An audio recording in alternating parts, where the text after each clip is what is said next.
तो नमस्कार आप सभी को। हमने जो है संविधान की 3 कक्षाएं को जो है पूरा कर लिया है और 3 कक्षाओं में जो है हमने सबसे पहली कक्षा में संविधान के अर्थ को समझा और दूसरी कक्षा में हमने राज्य व्यवस्था के अर्थ को समझा और जो तीसरी कक्षा थी उसमें जो है मैंने आपको समझाया था संविधानवाद, जिसको अपन अंग्रेजी में कॉन्स्टिट्यूशनलिज्म कहते हैं। और एक टॉपिक और मैंने आपको पढ़ाया है जो कि था विभिन्न संस्थाएं, वेरियस इंस्टीट्यूशंस। तो इन सारे टॉपिक को जो है मैंने खत्म कर दिया है और आज मैं आप सभी के सामने एक बेहद ही इंपॉर्टेंट टॉपिक लेके आया हूं और उसको आपको समझना है। टॉपिक आसान भी कह सकते हैं और कठिन भी कह सकते हैं, पर मेरा जो प्रयास रहेगा आपके लिए वो बिल्कुल आसान तरीके से जो है मैं आपको उस टॉपिक को समझाने का प्रयास करूंगा। तो आज का जो टॉपिक है उसका नाम है मूल ढांचे का सिद्धांत। जी हाँ, मूल ढांचे का सिद्धांत को जो है अपन अंग्रेजी में कहते हैं डॉक्ट्रिन ऑफ बेसिक स्ट्रक्चर।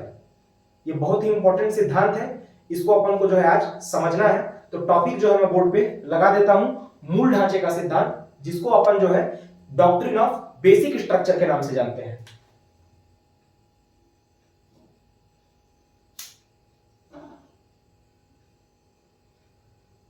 मूल ढांचे का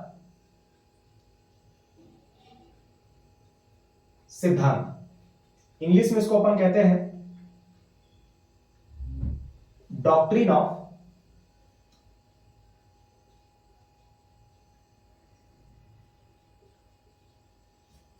बेसिक स्ट्रक्चर। तो सबसे पहले जो अपन को इसको समझना है, तो शुरुआत जो मैं अपनी बात पे करता हूं, तो कुल मिला के जो है मूल ढांचे का सिद्धांत जो है ये संविधान में कहीं नहीं दिया है। इसका उल्लेख जो है, इसका डिस्क्रिप्शन जो है कॉन्स्टिट्यूशन में नहीं है, ये न्यायपालिका के द्वारा दिया गया है, जुडिशियरी के द्वारा दिया गया है। फिर से अपनी बात को रिपीट कर रहा हूं मैं, मूल ढांचे का जो सिद्धांत है इसका उल्लेख संविधान में कहीं भी नहीं है, ये न्यायपालिका के द्वारा दिया गया है। समझ में आ रहा है? तो ये दो बातों को जो है सबसे पहले मैं आपके सामने जो है लिख देता हूं। संविधान में इसका उल्लेख नहीं है, संविधान में उल्लेख डिस्क्रिप्शन उल्लेख नहीं है। किसके द्वारा दिया गया है? मैंने भी आपको बताया, न्यायपालिका के द्वारा। संविधान में इसका उल्लेख नहीं है और इसको दिया किसके द्वारा गया है? न्यायपालिका के द्वारा दिया गया है। तो कुल मिला के इसका संबंध किससे है? तो यदि आपने थोड़ा बहुत भी अगर संविधान को जाना है, यदि थोड़ा बहुत भी यदि आपने उसको समझा है, तो एक आर्टिकल है कॉन्स्टिट्यूशन में, संविधान में, उस आर्टिकल का जो नंबर जो है आर्टिकल 368 आपके सामने जो है मैं एक आर्टिकल लिख रहा हूं, आर्टिकल 368 अनुच्छेद जो है 368। आर्टिकल 368 कहता क्या है? तो इसमें जो है संविधान में संशोधन की प्रक्रिया दी गई है, मतलब आप कैसे कॉन्स्टिट्यूशन में अमेंडमेंट कर सकते हैं। समझ में आ रहा है बात? फिर से रिपीट कर रहा हूं, एक संविधान में एक आर्टिकल है जिसको अपन क्या कहते हैं? 368। और ये 368 में दिया क्या गया है? संविधान संशोधन की प्रक्रिया, कॉन्स्टिट्यूशन में आप अमेंडमेंट कैसे कर सकते हैं, उसकी जो क्या दी हुई है? प्रक्रिया दी हुई है। तो कहीं ना कहीं जो है ये मूल ढांचे का जो सिद्धांत जो है, इसका संबंध, इसका रिलेशन जो है किसके साथ है? आर्टिकल 368 के साथ। एक बार मैं इतनी बातों को जो है फिर से आपके सामने जो है रिपीट कर देता हूं। मूल ढांचे का सिद्धांत जो है संविधान में उल्लेख इसका कहीं भी नहीं किया गया है, ये जो है न्यायपालिका के द्वारा दिया गया है और इसका जो संबंध है किससे है? आर्टिकल 368 से। और आर्टिकल 368 में किसके बारे में बात है? संविधान में संशोधन के बारे में, अमेंडमेंट के बारे में। तो इतनी बातें जो है अभी तक मैंने आपसे जो है कर ली है। अब आगे बढ़ते हैं, एक छोटा सा आर्टिकल जो है मैं आपको और समझाता हूं और तब जो है आपको कहीं ना कहीं मूल ढांचे के सिद्धांत को जो समझने में जो है काफी ज्यादा जो है आसानी होगी। एक आर्टिकल जो है मैं आपके सामने और रखता हूं, आर्टिकल 13 क्लॉज 2 अनुच्छेद 13(2). ये आपसे क्या कहता है, पहले आप इसको समझिए। आर्टिकल 13(2) आपसे यह कहना चाहता है कि राज्य ऐसी कोई विधि नहीं बना सकता, फिर से रिपीट कर रहा हूं, राज्य ऐसी कोई विधि नहीं बना सकता जो फंडामेंटल राइट को, जो वर्ड अभी निकला है फंडामेंटल राइट, मौलिक अधिकार, राज्य ऐसा कोई लॉ नहीं बना सकता, ऐसी कोई विधि नहीं बना सकता जो कि फंडामेंटल राइट को कम कर दे या तो समाप्त कर दे। फिर से रिपीट करता हूं अपनी बात को, राज्य मतलब स्टेट ऐसा कोई भी लॉ, ऐसा कोई भी कानून नहीं बना सकता जो फंडामेंटल राइट को कम कर दे या तो क्या कर दे, समाप्त कर दे। ये आपसे कौन कहता है, आर्टिकल 13(2). इतना समझ में आ गया है? फिर से रिपीट कर रहा हूं, आर्टिकल 13(2) आपसे ये कहता है कि राज्य ऐसी कोई विधि नहीं बना सकता, स्टेट ऐसा कोई लॉ नहीं बना सकता जो फंडामेंटल राइट को कम कर दे या क्या कर दे, समाप्त कर दे। तो ये आपसे क्या कहता है, आर्टिकल 13(2). इस बात को भी जो मैं थोड़ा बहुत जो लिख देता हूं, राज्य ऐसी कोई विधि नहीं बना सकता जो एफआर मतलब फंडामेंटल राइट को कम या क्या कर दे, समाप्त कर दे। ये आपसे कहता है आर्टिकल 13(2). तो अभी आपको लग रहा होगा कि टॉपिक हमारा था मूल ढांचे का सिद्धांत, और सर जो है ये क्या क्या सारी बातें जो है बता रहे हैं। मूल ढांचे के सिद्धांत से ये कहीं ना कहीं भटकाव दिख रहा है, पर बिल्कुल ऐसा नहीं है। मूल ढांचे के सिद्धांत को यदि आपको समझना है तो सबसे पहले उसके पृष्ठभूमि को आपको समझना पड़ेगा, ठीक है। तो उसका पृष्ठभूमि जो है मैंने आपके सामने जो है तैयार कर दिया है। पहली बात, मूल ढांचे के सिद्धांत का संविधान में उल्लेख नहीं है, न्यायपालिका के द्वारा दिया गया, जुडिशरी के द्वारा। इसका संबंध जो है, मूल ढांचे के सिद्धांत का जो संबंध है, आर्टिकल किससे है, 368। और 368 में किसके बारे में लिखा है, संविधान में संशोधन की प्रक्रिया, अमेंडमेंट की प्रोसेस के बारे में। और आर्टिकल 13(2), एक और आर्टिकल मैंने कहा था, मैं आपको बताऊंगा। आर्टिकल 13(2) आपसे क्या कहता है कि राज्य ऐसी कोई विधि नहीं बना सकता जो कि फंडामेंटल राइट को कम या क्या कर दे, समाप्त कर दे। तो कुल मिला के यहाँ पे राज्य को पूरा पूरा जो है चैलेंज है कि राज्य जो है फंडामेंटल राइट को कम भी नहीं कर सकता और साथ में समाप्त भी नहीं कर सकता। अब मैं बार बार फंडामेंटल राइट कह रहा हूं, जिसको हिंदी में मौलिक अधिकार कहते हैं। तो एक मिनट जो मैं आपको इसको समझाने में ले लेता हूं कि फंडामेंटल राइट या मौलिक अधिकार क्या होता है। तो मौलिक अधिकार या फंडामेंटल राइट वे अधिकार होते हैं जो व्यक्ति के भौतिक, फिजिकल और साथ में नैतिक मतलब मोरल डेवलपमेंट के लिए जरूरी होते हैं। वे अधिकार जो किसी व्यक्ति के भौतिक विकास साथ में नैतिक विकास के लिए जो क्या होते हैं, जरूरी होते हैं। समझ में आ रहा है? और संविधान जो है इनको संरक्षण देता है। एक बार फिर से अपनी बात को रिपीट कर रहा हूं मैं। तो फंडामेंटल राइट वो राइट है, मौलिक अधिकार वे अधिकार है जो कि किसी व्यक्ति के भौतिक और नैतिक विकास के लिए क्या होते हैं, आवश्यक होते हैं, और संविधान इनको जो है संरक्षण देता है। ठीक है, इतनी बात जो है पूरी हो चुकी है। अब अपन आते हैं मूल ढांचे के सिद्धांत के ऊपर।